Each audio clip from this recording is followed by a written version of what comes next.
అప్పుడున్న ఇప్పుడున్న కాంగ్రెస్కి ఏదైనా తేడా ఉందా అని అడిగితే ఏం చెప్తారు? రాజశేఖర్ రెడ్డి గారు ఉన్నప్పుడు కాంగ్రెస్. మీరు హైడ్రాని పూర్తిగా వ్యతిరేకిస్తున్నారా, స్వాగతిస్తున్నారా? సల్గంజర్లో జరిగిన ఇష్యూ అయితే అందరికి తెలిసింది కదా. మీకు ఇష్టమైన రాజకీయ నాయకుడు ఎవరు అంటే అంటే దగ్గరికి వెళ్ళి ఉండి చూసిన వ్యక్తిగా ఏదైనా ఒక విమర్శ, మిమ్మల్ని ఎక్కువ బాధ పెట్టిన విమర్శ ఏదైనా ఉందా? చాలామంది చేశారండి. కానీ ఇంకా ఆ సెంటిమెంట్ని తీసుకోవాల్సిన అవసరం ఉందంటారా? పవన్ కళ్యాణ్ గారు హైదరాబాద్కి వచ్చి ఇది మీ అయ్య సొత్తా అని అడిగితే తప్పులేదు. దేశజాదాలు పెంచి రాజకీయాలు చేయాల్సిన అవసరం లేదు రాము గారు. ఎవరికి ఎక్కువగా రుణపడి ఉన్నారు అని అంటే ఏమంటారు? చాలా చిన్న వయసులో ఉన్నప్పుడు నాన్నగారు చనిపోయారు కాబట్టి ప్రయోగం పెట్టింది లేదు, ఈయన ల్యాండ్ అక్విజిషన్ చేసింది లేదు. మళ్ళీ రేపు పోటీ చేసే అవకాశం వస్తుంది, పోటీ చేస్తాన ధీమాతో ఉన్నారు. నేను నాయకుడిగా ఉండడానికి. హైదరాబాద్ నగర విస్తరణకు అద్దం పట్టే నియోజకవర్గం రాజేంద్ర నగర్. నగరీకరణతో పాటు గ్రామీణ స్వరూపాన్ని కూడా కలిగి ఉన్న ఈ నియోజకవర్గంలో అభివృద్ధి, రాజకీయాలపై ఎప్పుడూ చర్చ జరుగుతూనే ఉంటుంది. అయితే బీఆర్ఎస్ నాయకుడు పట్లోల కార్తిక్ రెడ్డి గురించి ప్రస్తుతం రాజేంద్ర నగర్ ప్రజలు ఏమనుకుంటున్నారు, ఆయన నాయకత్వం ప్రజల్లో ఆయనకు ఉన్న ఆదరణపై స్థానికుల అభిప్రాయం ఏంటి, వారి మాటల్లోనే తెలుసుకునే ప్రయత్నం చేద్దాం. మా కార్తిక్ రెడ్డి అన్న చాలా పబ్లిక్ కోసము చాలా కష్టపడుతున్నాడు. ఏ విషయంలో అయినా కూడా ముందుండి మమ్మల్ని నడిపిస్తున్నాడు. మేము కూడా అతని వెంబడుండి నడిపిస్తున్నాము. తప్పకుండా రాబోయే రోజులలో కార్తిక్ అన్నను ఒక ఎమ్మెల్యే చేస్తామని తప్పకుండా ప్రజలంతా కోరుకుంటున్నారు. ప్రతి కష్టానికి ఆయన ఫోన్ చేయగానే వెంబడికి వస్తున్నాడు. ప్రతి ప్రాబ్లమ్స్ క్లియర్గా చేస్తున్నారు. ఒక ఐకాన్గా నిలబెట్టాలని మా యొక్క కాలనీ ప్రజల కోరిక. కార్తిక్ అన్న గురించి మనం చెప్పుకోవాలంటే చాలా ఎక్కువ ఉన్నాయి. నేను కార్తిక్ అన్నతోని స్టూడెంట్ యూనియన్గా ఉన్నప్పటి నుంచి వర్క్ చేస్తున్నాను. అదేవిధంగా ఇప్పుడు మన రాజేందర్ నగర్ నియోజకవర్గంలో కార్తిక్ అన్న గురించి అయితే యూత్ చాలా యాక్టివ్గా వర్క్ చేస్తున్నారు. కార్తిక్ అన్నని ఎమ్మెల్యే చేసే వరకు మేము పోరాడుతూనే ఉంటాము. కార్తిక్ రెడ్డి అన్నని మేము మా ఫ్యూచర్ నాయకుడిగా మేము అనుకుంటున్నాము. ఇక్కడ ఎనీ టైం మా యువత అందరికీ కూడా అందుబాటులో ఉంటారు. ఎప్పుడు చిన్న మెసేజ్ పెట్టినా కూడా కార్తిక్ అన్న గారు మాకు రెస్పాన్స్ ఇస్తారు. ఏ సమస్య మీద పోయి అడిగినా కూడా సరే చేద్దామని చెప్పి ముందుకు వస్తారు. ఖచ్చితంగా కార్తిక్ అన్నని మేము ఈసారి ఎలక్షన్స్లో మా ఎమ్మెల్యేగా గెలిపించుకొని ఎప్పుడు ఎలక్షన్లో వచ్చినా కానీ కార్తిక్ రెడ్డి అన్న గారిని 1,00,000 ఓట్ల మెజారిటీ తోటి మేము గెలిపించుకొని రాజనగర్కు గిఫ్ట్గా ఇవ్వాలని చెప్పేసి మేము అనుకుంటా ఉన్నాం. కార్తిక్ రెడ్డి అన్న గారిని 1,00,000 ఓట్ల మెజారిటీకి తక్కువ రాకుండా చూసుకొని గెలిపించుకునే బాధ్యత మా అందరిపైన ఉందని చెప్పేసి మేము తెలియజేసుకుంటాం. ఇప్పుడు రానున్న ఎలక్షన్లో కార్తిక్ అన్న గారిని మన రాజేంద్ర నగర్ కాన్స్టిట్యున్సీ నుంచి భారీ మెజారిటీగా మేము మా బండ్లగూడ కార్పొరేషన్ యువ నాయకులు అందరం కలిసి కార్తిక్ అన్న గారిని భారీ మెజారిటీగా గెలిపిస్తాం మేము. ఈరోజు లీడర్ కార్యక్రమంలో మనతో ఉన్నారు young and dynamic politician Patlola Karthik Reddy. రాజకీయ వారసత్వం నుంచి ప్రజల విశ్వాసం వరకు ఆయన ప్రయాణాన్ని తెలుసుకునే ప్రయత్నం చేద్దాం. నమస్తే సార్. నమస్కారం. ఎలా ఉన్నారన్న? దేవుని దేవాలంతా సోకే. దాదాపు నేను ఒక 15 ఏళ్ళ నుంచి కార్తిక్ అన్నను చూస్తూ ఉంటా. ఎప్పుడు ఇదే స్లిమ్, ఇట్లనే ఉంటారు, ఏమాత్రం వెయిట్ పెరిగినట్టుగా లావైనట్టుగా ఎప్పుడు కనిపించాలా? జిమ్కి అట్లా వెళ్తూ ఉంటారా? లైఫ్ స్టైల్ ఏంటిదన్న? అంటే బేసిక్ డిసిప్లిన్, దినచర్యలో బేసిక్ డిసిప్లిన్ పెట్టుకోవడం ప్రతి మనిషికి అవసరం అని నమ్ముతాను నేను. జిమ్ అది పెద్దగా ఏం వెళ్ళను, కానీ మీకు చాలామందికి తెలియని విషయం ఏంటంటే అమ్మగారు నేను రోజుకి ఒకటే పూట తింటాం. సో బహుశా దానివల్లే దేవుడు ఇలా కరుణించాడని అనుకోవాలా. పెద్దగా జిమ్లోకి వెళ్ళి వర్కౌట్కి చేసి పెద్దగా ఏమీ ఇలా ఉండడానికి పెద్దగా కష్టపడాల్సిన అవసరం ఏం లేకుండా దేవుడు అయితే చేశాడు. ఇప్పుడున్న కాంగ్రెస్కి ఏదైనా తేడా ఉందా అని అడిగితే ఏం చెప్తారు? ఆ కాంగ్రెస్ ఈ కాంగ్రెస్ కాదండి. రాజశేఖర్ రెడ్డి గారు ఉన్నప్పుడు కాంగ్రెస్కి, ఇప్పుడు రేవంత్ రెడ్డి గారు నడుపుతున్న కాంగ్రెస్ పార్టీకి అసలు కాంగ్రెస్ పార్టీ మూలాలే కానీ, సిద్ధాంతాలే కానీ, వారసత్వంగా కాంగ్రెస్ పార్టీకి వచ్చేవంటి కొన్ని విధి విధానాలే కానీ ఏది కాంగ్రెస్ పార్టీకి లేదు. చెప్పుకుంటూ పోతే మీ ఇంటర్వ్యూ సరిపోదు ఎందుకని, కానీ this is not that Congress. నేను చెప్పాల్సిన అవసరం లేదు. సామాన్య కాంగ్రెస్ కార్యకర్తలు కూడా మీరు పోయి ఒకసారి 4 గొడవ మొదలు అడిగితే వాళ్ళే చెప్తారు. ఈ కాంగ్రెస్ ఆ కాంగ్రెస్ కాదని మాత్రం గట్టిగా చెప్పగలుగుతాం. Yes sir. అది ఇప్పుడు రాజశేఖర రెడ్డి గారి పేరు కూడా మనం ఇప్పుడు తీసుకున్నాము. సో రాజశేఖర రెడ్డి గారికి సాన్నిహిత్యం కావచ్చు, ఇప్పుడు జగన్ గారితో మీ సాన్నిహిత్యం ఎట్లా సార్? నాకు జగన్తో పెద్దగా వ్యక్తిగతంగా సాన్నిహిత్యం ఏం లేదండి. నాకు రాజశేఖర్ గారు ఉన్నప్పుడు అంకుల్ మాత్రం నాకు పర్సనల్గా నన్ను చాలా లైక్ చేసేవారు, ఫ్యామిలీ మెంబర్గా ట్రీట్ చేసేవారు. సో ఆయన జ్ఞాపకాలు మాత్రం ముమ్మాటికి ఇప్పటికి మేము నెమరు వేసుకుంటూ ఉంటాము. రాజశేఖర రెడ్డి గారితో మాకు ఒక ప్రత్యేకమైన అనుబంధం మాత్రం ఉండేది. వారి స్ఫూర్తి కానీ వారి ఇన్స్పిరేషన్ కానీ? స్ఫూర్తి ఇన్స్పిరేషన్ ఉన్నా కూడా వాళ్ళ గుర్తులు ఆయనతో మేము పంచుకున్న వంటి కొన్ని క్షణాలు, అమ్మగారు ముఖ్యంగా నాకున్న కొన్ని జ్ఞాపకాలు మాత్రం ముమ్మాటికి ఇప్పుడు నెమరు వేసుకుంటూ ఉంటాం. ఆయన ఆ రోజు ఒక లీడర్ ఎలా ఉండాలి, ముఖ్యంగా రాజకీయ నాయకుడు కాకుండా ఒక లీడర్ ఎలా ఉండాలనేది మాత్రం ముమ్మాటికి రాజశేఖర రెడ్డి గారి నుంచి నేర్చుకోవాల్సిన విషయాలు చాలా ఉన్నాయి. రేవంత్ రెడ్డి గారు ముఖ్యమంత్రి అవుతారు అని మీరు ముందే ప్రిడిక్షన్ చేసినట్టుగా అది ఎట్లా చేయగలిగినారు? వాస్తవంగా జరిగిన తర్వాత మీరు ఎట్లా ఫీల్ అయినారు? నాకు చాలామంది నన్ను దగ్గరికి వెళ్ళి గమనించిన వాళ్ళే కానీ, నా గురించి తెలిసిన వాళ్ళే కానీ నా పొలిటికల్ అక్యుమెన్ అని చాలా మెచ్చుకుంటారండి. పొలిటికల్ అక్యుమెన్ అని నాకు రాజకీయాల్లో ఉన్న దూరదృష్టిని చాలామంది గ్రహిస్తారు నాలో. రేవంత్ రెడ్డి గారిని బహుశా నేను అప్పుడు తెలుగుదేశం పార్టీలో ఉన్నప్పుడే మీరు అవుతారు, అయ్యే ఒక పొటెన్షియల్ ఉందని ఆయనకు చెప్పడం, ఆయనతో పాటు బయటికి చాలామందికి చెప్పడం ఇప్పుడు కొంతమంది గుర్తు చేస్తూ ఉంటారు. సో నాలో ఉన్న పొలిటికల్ అక్యుమెన్ అప్పుడు ఆయన ముఖ్యమంత్రి అవుతారని గ్రహించగలిగింది. అదే పొలిటికల్ అక్యుమెన్, అదే రాజకీయ దూరదృష్టి చెప్తున్నది రానున్న ఎన్నికల్లో ఘోరంగా రేవంత్ రెడ్డి గారు ఓడిపోతారని. ఎస్ సార్, రేవంత్ రెడ్డి గారికి చాలా దగ్గరగా ఉన్నట్లుగా ఉన్నారు గతంలో. ఇప్పుడు ఆయనను ఎట్లా చూస్తున్నారు? మీకు ప్రత్యర్థిగా చూస్తూ ఉన్నారా, లేకుంటే మీరు శ్రేయోభిలాషిగా చూస్తున్నారా? వ్యక్తిగతంగా ఆయనకు నాకు సంబంధాలు విడిపోయి చాలా రోజులు అయిందండి. మేము మాట్లాడుకోక చాలా సంవత్సరాలు అయిపోయింది. So the personal relationship is no more. ఇంకెలా చూస్తారు అంటే రాష్ట్ర ముఖ్యమంత్రిగా ఆయనకి ఇవ్వాల్సిన గౌరవం ఆయనకి ఇస్తూ, కానీ రాష్ట్ర ముఖ్యమంత్రిగా ఆయన బాధ్యతలు గుర్తు చేస్తూ, ప్రతిపక్ష నాయకులుగా మేమున్న పరిస్థితుల్లో మా పోరాటం మేము చేస్తూ ముందుకు సాగుతాం. ఈ మూసీ డెవలప్మెంట్ కావచ్చు, ఫ్యూచర్ సిటీ గురించి మీరేమనుకుంటున్నారు? ప్రయోగం పెట్టింది లేదు, ఈయన ల్యాండ్ అక్విజిషన్ చేసింది లేదన్న. ఆ రోజు ఫార్మా సిటీ పేరు మీద కేసీఆర్ గారు దాదాపు 14,500 ఎకరాలు కూడా ప్రపంచంలోనే సింగిల్ బిగ్గెస్ట్ ఫార్మా క్లస్టర్ ఏర్పాటు చేయాలనే ఒక ఆలోచనతో ఆ రోజు కేసీఆర్ గారు తీసుకురావడం జరిగింది.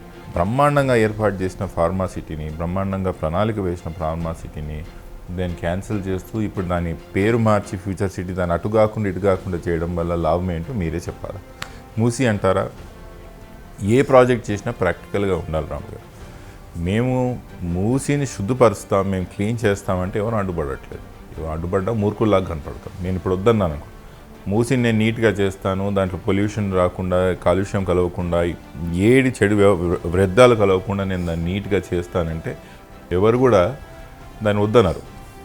ఎవరు కూడా అంటే కూడా మూర్ఖంగా కనపడతాం. కానీ వాస్తవానికి ఇక్కడ ఏం జరుగుతుందంటే రాజేంద్ర నియోజకవర్గంలోనే దాదాపు 10,000 ఇల్లుల చొప్పున 10,000 పైన ఇల్లుల పైన ల్యాండ్ అక్విజిషన్ చేసి నేలమట్టం చేసి మేము దాని మీద ప్రాజెక్ట్ కడతాం, దాని మీద మేము రియల్ ఎస్టేట్ చేస్తామంటే దానికి వ్యతిరేకం. మీరు హైడ్రాని పూర్తిగా వ్యతిరేకిస్తున్నారా, స్వాగతిస్తున్నారా? హైడ్రా ఒక పిఆర్ ఏజెన్సీ అన్న. పిఆర్ ఏజెన్సీ అంటే తెలుసు కదా, పబ్లిక్ రిలేషన్షిప్స్ని మనకు ఒక పిఆర్ ఏజెన్సీని మనం ఎవరన్నా ఎంప్లాయ్ చేసుకుంటే మన పబ్లిక్ ఇమేజ్ని బిల్డ్ చేసే ఆ పనిలో ఉంటారు వాళ్ళు. హైడ్రా కూడా ఒక పిఆర్ ఏజెన్సీ. ఎన్ని వేల ఎకరాలు, ఎన్ని వేల కోట్లు, ఏదో 78,000 కోట్ల ఆస్తులు మేము కాపాడినామంటారు. ఈరోజు నేను చెప్తున్నాను, దాంట్లో ఏ ఒక్క ఎకరా అన్న వేలానికి వేసి డబ్బులు ప్రభుత్వానికి తీసుకురాగలుగుతారా? మీది నాది మధ్యలో కోర్టు మధ్యలో ఏదో మీరు గవర్నమెంట్, నేను ప్రైవేట్ పార్టీ, మా ఇద్దరి మధ్యలో కోర్టులో ఏదో కేసు నడుస్తూ ఉంటుంది. అంత మాత్రాన గవర్నమెంట్ ల్యాండ్ అయిపోదుగా. ఆ ల్యాండ్లని అన్నింటినీ తీసుకుపోయి కంచెలు వేసేసి ఇది కాపాడినామంటే, మొన్న సల్గంజర్లో జరిగిన ఇష్యూ అయితే అందరికి తెలిసింది కదా, దాంతోనైతే కుండ బద్దలు అయిపోయింది కదా. ఇదేంటి ఏంది అనేది కూడా మొదటి నుంచి కూడా రాజకీయ కుటుంబంలో పుట్టినటువంటి కార్తిక్ రెడ్డి గారు చిన్నప్పుడు ఎట్లా ఉండే? ఇప్పుడు ఎలా ఉన్నానో అలానే ఉంటానండి. నాకు పెద్దగా కోరికలు ఉండవు, పెద్దగా అటాచ్మెంట్స్ ఉండవు. నాకు తొందరగా సంతోషం రాదు, తొందరగా దుఃఖము రాదు. నేను స్థితిప్రజ్ఞునిగా నాకు నేను చెప్పుకుంటాను. అప్పుడు ఎలా ఉన్నానో ఇప్పుడు అలానే ఉన్నాను. మేడం, అమ్మ నుంచి మీరు నేర్చుకున్న పాఠం? మొండితనం, పట్టుదల, ఎవరికి కూడా తలవంచనితనం. ఇవి ఖచ్చితంగా మా అమ్మగారి దగ్గర చూసి నేర్చుకోవాల్సిన విషయాలు. కమిట్మెంట్, జనాల పట్ల ఉన్న కమిట్మెంట్, మొండి మనిషి. ఆ మొండితనం సగం ఉన్నా కూడా ప్రజలు మామూలు ఎవరైనా కూడా చాలా సక్సెస్ సాధిస్తారు. అమ్మ ఎప్పుడైనా మిమ్మల్ని మందలించిన సంఘటన లేదు, సూచనలు చేస్తుండేనా? ఎట్లా? ఎస్ఐఆర్ విషయంలో కొంచెం మందకంగా రాయందర్ నియోజకవర్గంలో సాగుతుంది, అదేంటో పట్టించుకొని చూడు, ఏంటి అలా వదిలేస్తుంది ఏంటని పొద్దున్నే జరిగింది. తల్లి అండి ఎప్పటికైనా. తండ్రి ఎప్పుడో అప్పుడు మందలేయడం మానేస్తాడు కానీ తల్లి మందలేయడం మానేయదు. ప్రేమ అంతే ఉంటుంది, మందలించడం అంతే ఉంటుంది. తల్లి మాత్రం ఎప్పుడు మందలేయడం మానేయదు. ఎంత పెద్దోడైనా తల్లికి కొడుకే. సార్ విషయం మీరు ఇప్పుడు అన్నారు, ఎట్లా జరుగుతుంది సార్ మన రంగారెడ్డి? జరుగుతుందంటే కొంచెం కన్ఫ్యూజన్ ఉంది. అర్బన్ పాకెట్స్లో ముఖ్యంగా రాయందర్ నియోజకవర్గం దాంట్లో కన్ఫ్యూజన్ ఉంది. బిఎల్లో సరిగా ట్రైనింగ్ జరగలేదు, వాళ్ళకి సరిగా అసెట్స్ ఇవ్వలేదు. సో కన్ఫ్యూజన్ ఉంది, జరుగుతుంది, కొంచెం మందకంగా జరుగుతుంది. నాకు తెలిసి ఈ 10 రోజుల్లో పికప్ అవుతుంది అనుకుంటున్నాను. లెట్స్ హోప్ బాగా జరగాలి. సార్ బేసిక్గా మొదటి నుంచి మీది రాజకీయ కుటుంబం కదా, ఇంట్లో రాజకీయ అంశాల మీద చర్చ ఎప్పుడైనా జరుగుతూ ఉంటుందా? మళ్ళీ ఇంకెవరు తమ్ముళ్ళే కానీ మిగతా వాళ్ళు ఎవరైనా కానీ రాజకీయాలు చర్చ తక్కువ. అమ్మ నేను కూడా అది కూడా ఇలా జరిగింది, ఇలా ఇంకేం చేస్తే బాగుంటుంది చర్చ తప్ప ఇంకా డీప్ చర్చ అనేది ఏమి ఉండదండి. బాల్యం నుంచే, చిన్నతనం నుంచే మీరు రాజకీయాల్లో ఉన్నారు, యూత్ లీడర్గా. అప్పుడున్న ఫ్రెండ్స్ ఇప్పుడు మీకు కలిసినప్పుడు కానీ మీరు వాళ్ళని చూసినప్పుడు కానీ ఆ ఎమోషన్ ఎట్లా ఉంటుంది సార్? మీరు ఈ స్థాయికి వచ్చినారు. నాకు చాలా తక్కువ మంది ఫ్రెండ్స్ అండి. నాకు ఉన్న దాంట్లో నేను వాళ్ళు చిన్న ఉన్నప్పుడు ఫ్రెండ్స్ ఎవరో ఇప్పుడు వాళ్ళే ఉన్నారు. సో అప్పుడు ఎలా ఉన్నాం ఇప్పుడు నార్మల్గా అలానే ఉంటాం. పెద్దగా వాళ్ళేదో అయినారని మన మీద కాలేదని, మన మీద అయినా వాళ్ళే కాలేదని అది ఏది కూడా ఉండదు మాకు. మీకు ఇష్టమైన రాజకీయ నాయకుడు ఎవరు అంటే ఏం చెప్తారు? మాటికి రాజశేఖర రెడ్డి గారు. అంటే దగ్గరికి వెళ్ళి ఉండి చూసిన వ్యక్తిగా నేను నాకు కష్టాల్లో ఎవరు లేనప్పుడు చేతందించి నేను ఉంటాను అని చెప్పడమే కాకుండా లాస్ట్ వరకు ఉన్నాడు కాబట్టి వ్యక్తిగా కూడా రాజశేఖర రెడ్డి గారికి నాకు చాలా అభిమానం. రాజశేఖర రెడ్డి గారు నాకు ఇష్టమైన రాజకీయ నాయకులు, మాటికి ఇష్టమైన వ్యక్తి కూడా. సార్ రాజశేఖర రెడ్డి గారు చనిపోయిన తర్వాత టిల్ ఈ రోజు వరకు ఆయన లోటు అయితే భర్తీ చేయలేనిది, మీరు బీఆర్ఎస్లోకి వచ్చిన తర్వాత ఆ లోటు కొంత కేసీఆర్ గారి వల్ల తీరింది అనుకోవచ్చా? కానీ కష్టకాలంలో మనకు చెయ్యి ఇచ్చి మేము ఉన్నామని చెప్పడం, దాన్ని నిలబడడం చాలా అరుదుగా జరుగుతుందండి. ముఖ్యంగా రాజకీయాల్లో ఉన్న సమాజంలో ఇప్పుడున్న ఇవన్నీ చూసి కూడా ఆ రోజు మేము కాంగ్రెస్ పార్టీ మమ్మల్ని మోసం చేసి ఎక్కడ కాకుండా చేసి అవమానించిన సమయంలో కేసీఆర్ గారు నేను ఉంటాను, కొట్లాడు నేను ఉంటా అని చెప్పి కేసీఆర్ గారు నిలబడడం మాటికి మర్చిపోలేని విషయం. అందుకు కూడా ఈరోజు ఎంత కాంగ్రెస్ పార్టీ నుంచి ఎన్ని మాకు ఇన్విటేషన్స్ ఉన్నా, ఎన్ని ఆహ్వానాలు ఉన్నా, ఎన్ని కోరికలు వాళ్ళు చూపించినా కూడా మా నాయకుడు కష్టాల్లో ఉన్నాడు, మా పార్టీకి మేము నిలబడాలని ఆలోచనతో నిలబడడం, పోరాటం చేస్తాం. కేసీఆర్ గారికి దగ్గరగా ఉంటారా మీరు? కేటీఆర్ గారికి దగ్గరగా ఉంటారా? ఆ మందనకే దగ్గరే. ఆఫ్కోర్స్ మాకు సార్ పెద్ద ఏజ్ కదా, మాకు కొంచెం మా గ్యాప్ ఉంటుంది. ఎంతైనా కేసీఆర్ ఈజ్ కేసీఆర్. మేము రామన్నతో ఓపెన్గా ఉన్నంత సార్తో ఉండలేము కాబట్టి సాన్నిహిత్యం మాత్రం మాటికి రామన్నతోనే ఎక్కువ. జనరల్గా మీకు ప్రత్యేకంగా మీకు గుర్తింపు కావాలని కోరుకుంటారా, లేదు అంటే ఇంద్రారెడ్డి గారి వారసుడు అనేది? ఒక విచిత్రమైన నాది పర్సనాలిటీ అండి. అంటే ఎవరు గమనించినా కూడా మీరు కొద్దిసేపు నాతో ట్రావెల్ చేస్తే నాలో ఉన్న పొటెన్షియల్ మీకు కనపడుతుంది. కానీ ఆ పొటెన్షియల్ వాడుకొని నాకేదో ఆశ ఉండాలని కూడా నాకు లేదు. నేను స్థితిప్రజ్ఞుని. దేవుడు ఏది నాకు వరం ఇచ్చాడో అలా దాన్ని అంగీకరించుకుంటూ పోవాలా, నా కష్టం ఏదో పడాలా, దాని తర్వాత ఎవ్రీథింగ్ ఈజ్ గాడ్ విల్ అనేదో గట్టిగా నమ్ముతాను. సార్ మీరు ఇందాక అన్నారు ఫాదర్ మీకు 15-16 ఇయర్స్ వయసు అప్పుడు చనిపోయినారని చెప్పి. ఇప్పుడు ఎవరైనా ఫాదర్తో కలిసి ఉన్న వాళ్ళు ఫాదర్ గురించి ఎక్కువగా ఎవరు మీకు చెప్తూ ఉంటారు? పాషం యాదగిరి గారు తెలుసా? పాషం యాదగిరి గారు మా నాన్న చాలా క్లోజ్ ఫ్రెండ్.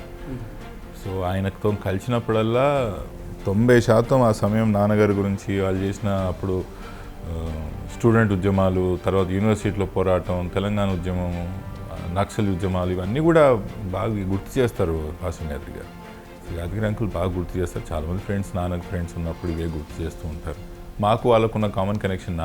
ఎప్పుడైనా మీరు ప్రజల్లోకి వెళ్ళినప్పుడు ఇతను ఇంద్రారెడ్డి గారి కొడుకు అన్నప్పుడు మీకు ఆ గర్వం, తండ్రి పేరు గుర్తు చేసినప్పుడు ఆ వారసుడిగా మీకు ఎట్లా ఫీల్ అయ్యి ఉంటారు? చాలా సాధించిన వ్యక్తిగా అఫ్కోర్స్ ఇంద్రారెడ్డి గారి కొడుకు, ఇంద్రారెడ్డి కొడుకు అని పరిచయం చేసినప్పుడు సంతోషం వేస్తే 25 సంవత్సరాల తర్వాత కూడా ఇంకా ఇంద్రారెడ్డి గారి కొడుకు అని పరిచయం చేయడం అంటే నాన్నగారు వదిలిపోయిన జ్ఞాపకాలు అంత గట్టిగా అనుకోవాలి. రాజకీయాల్లో మీకు ఓనమాలు దిద్ది రాజకీయంగా స్ఫూర్తినిచ్చింది అమ్మేనా? అమ్మనే కారణం, కానీ నాకు నేనే నేర్చుకున్నాను. అఫ్కోర్స్ అమ్మ కోసమే రాజకీయాలు వచ్చాము. అమ్మ మేము గట్టిగా నిలబడి మేము గట్టిగా అవుతే అమ్మ గట్టిగా అవుతుందని ఆలోచనతోనే రాజకీయాలకు వచ్చిన వాళ్ళం, ఉన్నవాళ్ళం. కాబట్టి అమ్మనే కారణం, కానీ అమ్మనే ఓనమాలు నేర్పిందా అంటే ముమ్మాటికి తన కారణమైన స్వతహాగా నేర్చుకున్నాను రాజకీయాలు. నాలో ఉన్న కొన్ని ఇనేట్ టాలెంట్స్ ఉన్నాయి. మీకు ఇప్పుడే చెప్పినట్టు నాకు రాజకీయాలు చాలా దూరదృష్టి ఉంటుంది, సమాజం పట్ల ఒక అవగాహన ఉంది, ఎలా సమాజం ఎలా రియాక్ట్ అవుతుంది, ఎలా ఉండాలి ఏంటి అనేది ఆలోచన ఉంది. కాబట్టి ఐ థింక్ నాకు నేనే పెద్ద గురువుగా దీంట్లో మిగిలిపోయానని చెప్పుకోవాలి. Yes sir. అమ్మ చెప్పిన మాట ఏదైనా ఒక్కటి మీకు మార్గదర్శనంగా టిల్ ఇప్పటి వరకు ఉన్నది ఏదైనా ఒక్కటి? కష్టపడాలా, రాజకీయాలు తప్పదని, సాక్రిఫైసెస్ చేయాలని ఫస్ట్ రోజు చెప్పింది. ముమ్మాటికి అది ఈ రోజుకి కూడా నిజమై నిలబడ్డది. అది ఆ విషయం మాత్రం నిజమే అనిపిస్తుంది. రాజకీయాల్లో కష్టపడాలా, సాక్రిఫైసెస్, త్యాగాలు చేయాల్సి వస్తుంది. అమ్మ మీకు ఏదైనా సజెషన్ చేసినప్పుడు ఇట్లా కాదు నేను ఇది చెయ్యను అని విభేదించిన సంఘటన ఏదైనా ఉందా సార్? లేదండి, తక్కువ. అమ్మ యూజువల్గా నా మెచ్యూరిటీని చాలా నమ్ముతారు. అమ్మ నేను తీసుకున్న నిర్ణయాలు అంటే నేను చాలా ఆలోచించే నిర్ణయాలు తీసుకుని ఉంటాను, లేదా దాని వెనకాల ఏదో ఆలోచన ఉంటుందని గట్టిగా నమ్ముతారు. నేను నిర్ణయాలు తీసుకున్నప్పుడు మాత్రం వారించిన సందర్భాలు చాలా తక్కువ. చెప్పినప్పుడు మాత్రం ముమ్మాటికి ఇద్దరం ఒక మాట అనుకొని ముందుకు పోతాం. అలాంటి జరిగినప్పుడు రాజకీయాల్లోకి రాకపోయి ఉంటే ఇప్పుడు ఏం చేస్తూ ఉండేవారు? నేను ముమ్మాటికి ఇండియాలో అయితే ఉండేవాడిని కాదండి. నేను ఖచ్చితంగా నాకు చిన్నప్పుడే నాన్నగారు ఉన్నప్పుడే నాకు కోరిక ఉండే ఇక్కడ నా బయట దేశాల్లో పోయి అక్కడే స్థిరపడాలని. నాన్నగారు పోయిన తర్వాత ఆ కోరికకి అక్కడే ఫుల్ స్టాప్ పడ్డది. ఇంకా వాస్తవానికి రాజకీయాలు ఉండకపోయింటే నేను బయట దేశాల్లో ఎక్కడో వేరే దగ్గర ఏదో పని చేసుకుంటాను. ఎప్పుడు రాజకీయాల వైపు మీరు చూసిండ్రు సార్? నాకు తప్పలేదండి. నాన్న చనిపోయినప్పుడు రాజకీయాల్లో నేను డైరెక్ట్గా దిగకపోయినా రాజకీయాలతో నేను నడవాల్సి వచ్చింది. నాన్న చనిపోయినప్పటి నుంచి నేను వాస్తవానికి చిన్న వయసు నుంచి రాజకీయాలు, ప్రత్యక్ష రాజకీయాలు నేను దగ్గరికి వెళ్ళి చూశాను. మీరు మీ రాజకీయ జీవితంలో ఏదైనా ఒక కఠిన నిర్ణయం తీసుకొని ఉంటే ఆ నిర్ణయం ఏదో చెప్పగలరు? కాంగ్రెస్ పార్టీ వీడడం చాలా పెద్ద నిర్ణయం అది. అంటే నాకు తెలిసినప్పటి నుంచి నాకు కాంగ్రెస్ పార్టీ. నాన్న చనిపోయినప్పుడు 16 సంవత్సరాలు అప్పటికే నాన్న కాంగ్రెస్ పార్టీలో ఉన్నారు. నా కాంగ్రెస్ పార్టీతో గట్టి అటాచ్మెంట్, నాయకత్వంతో, ముఖ్యంగా రాజశేఖర రెడ్డి గారు, సోనియా గాంధీ గారి పైన అపారమైన అభిమానంతో మేము రాజకీయాలు చేసాం. కాంగ్రెస్ పార్టీ వీడాలన్నప్పుడు చాలా పెద్ద నిర్ణయం, అది కఠినమైన నిర్ణయం కూడా అది. సార్, కాంగ్రెస్ పార్టీలో చాలా కాలం ఉన్నారు. వైఎస్ రాజశేఖర రెడ్డి గారు కూడా అమ్మని చేవేళ్ళ చెల్లెమ్మనటము, తోడబుట్టిన చెల్లిగా చూడడము. ఆయన ఉంటే ఈరోజు కార్తిక్ రెడ్డి గారు ఇంకా పై స్థాయిలో రాజకీయంగా ఇంకా ముందుకు వెళ్ళి ఉండేవారు అన్నటువంటి జరిగి ఉండొచ్చు. నాకు వాస్తవానికి నాకు రాజకీయాలు ఎవరు గాడ్ ఫాదర్ లేకుండా అయ్యారు. మేము ఎప్పుడు నిత్యం అమ్మగారిని ప్రొటెక్ట్ చేసుకోవాలా అని ఒక ప్రక్రియలో నాది నేను సాక్రిఫైస్ చేసుకుంటూ వచ్చాను. కానీ నన్ను ఎవరు ప్రమోట్ చేయాలనేది మాత్రం ఎవరు చేయలే. రాజశేఖర రెడ్డి గారు ఉంటే బహుశా జరిగేది. రాజకీయాల్లో విమర్శలు, ప్రతి విమర్శలు సహజంగా జరుగుతూ ఉంటాయి. ఏదైనా ఒక విమర్శ మిమ్మల్ని ఎక్కువ బాధ పెట్టిన విమర్శ ఏదైనా ఉందా సార్? రాజకీయాల్లో మన క్యారెక్టర్ అసాసినేట్ చేసినప్పుడు మనం కాంది చూపించే ప్రయత్నాలు చాలామంది చేశారండి. నేను అమ్మ హోమ్ మినిస్టర్గా ఉన్నప్పుడు విపరీతంగా నా క్యారెక్టర్ అసాసినేట్ ప్రయత్నం చేశారు. రాజకీయంగా ఇది తెలుగుదేశం కాంగ్రెస్ పార్టీలో సాఫ్ట్ టార్గెట్గా అమ్మ దొరకడం, దాంట్లో మా పేరు కూడా లాగడం జరిగింది. బాధపడ్డాం. అది ఇంకా జనాలకు గుర్తుపడలేదు, నేను గుర్తుపెట్టుకోవడం లాభం లేదు. రాజకీయాల్లో వచ్చిన ప్రతి ఒక్కరు కూడా ప్రజల చేత ఎన్నుకోబడాలి, చట్టసభలకు వెళ్ళాలి, ఆ నియోజకవర్గ ప్రజల సమస్యలు చట్టసభలో వినిపించాలని ఒక డ్రీమ్తో ఉండి ఉంటారు. మీకు రంగారెడ్డి జిల్లాలో రేపు పోటీ చేసే అవకాశం వస్తుంది, పోటీ చేస్తాన ధీమాతో ఉన్నారా సార్? నాకు ఫస్ట్ టైం నా జీవితంలో ఖచ్చితంగా చేస్తాను నమ్మకం వచ్చింది. రాము ముందటి వరకు సరే, నేను పార్లమెంటుకు పోటీ చేసినప్పుడు కూడా చేస్తానో లేదో అనే అనుమానంతోనే ముందుకు పోయాను. రాజేందర్లో పోటీ చేయాలనుకున్నప్పుడు కూడా పార్టీ ఇస్తుందో టికెట్ లేదో అనే ఒక సందేహం మాత్రం ఉండే. కానీ ఇప్పుడు మాత్రం అలా అనిపించలేదు. కేసీఆర్ గారు నాకు క్లారిటీ ఇచ్చారు. ఎస్, నేను ముమ్మాటికి మా జిల్లాను రిప్రజెంట్ చేస్తాను. ఈ రానున్న తరాలకి మా జిల్లాలో ఉన్న కష్టాలే కానీ, మా జిల్లాలో ఉన్న సమస్యలే కానీ, సామాజిక ఆర్థిక వ్యవస్థని సంపూర్ణంగా స్థిరపరచడానికి మన జిల్లాని ఏమి చేయాలన్నా కూడా దానికి మేము ముమ్మాటికి రానున్న 20 సంవత్సరాలు నేను నాయకుడిగా ఉండడానికి సంసిద్ధంగా ఉన్నాను. సార్, మీ బలం బలహీనత ఏవని అడిగితే ఏం చెప్తారు? నా బలం, నేను ఒక్కసారి మాకు చాలామందికి నాకు తెలుసండి, నా నోటి నుంచి ఒకసారి ఏదైనా మాట వచ్చిందంటే నన్ను నిలబెట్టుకోవడానికి ఎంత దూరం అని పోతాను. అది నా వ్యక్తిత్వం. అంటే that is not because I mean politics, రాజకీయాలు ఉన్నాను కాబట్టి అది చేయాలని కాదు. కానీ నా నోటి నుంచి ఏదైనా మాట వస్తే మాత్రం అది నిలబెట్టుకోవడానికి ఎంత దూరం అన్నా పోతాను. అది నా బలం. చాలాసార్లు అదే బలహీనత కూడా. అమ్మ నాన్న నియోజకవర్గ ప్రజలు ఎవరికి ఎక్కువగా రుణపడి ఉన్నారు అని అంటే ఏమంటారు?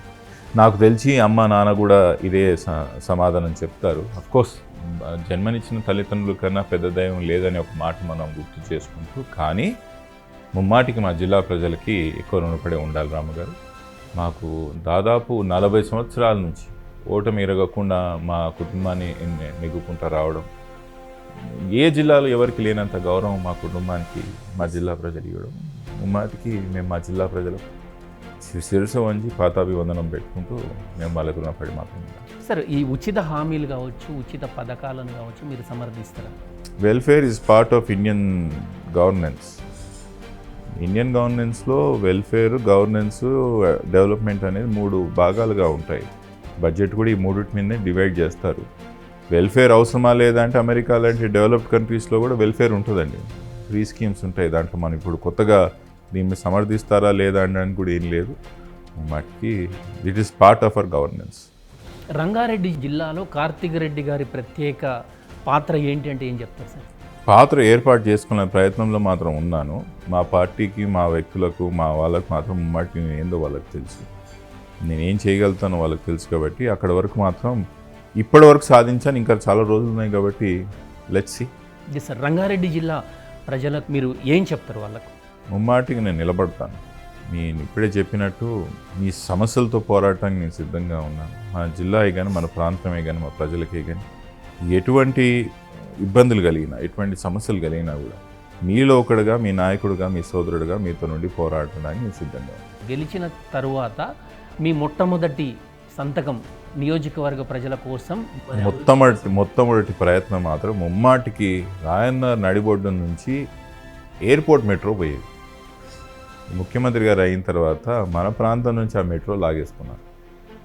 ఖచ్చితంగా ఫస్ట్ విషయం, గత అయిన 6 నెలల్లో దేవుడు నాకు కరుణించి నాకు అవకాశం కలిగిస్తే ఆ 6 నెలల్లో మాత్రం ముమ్మాటికి మళ్ళీ ఎయిర్పోర్ట్ మెట్రోని మనం పునరుద్ధరిద్దాం.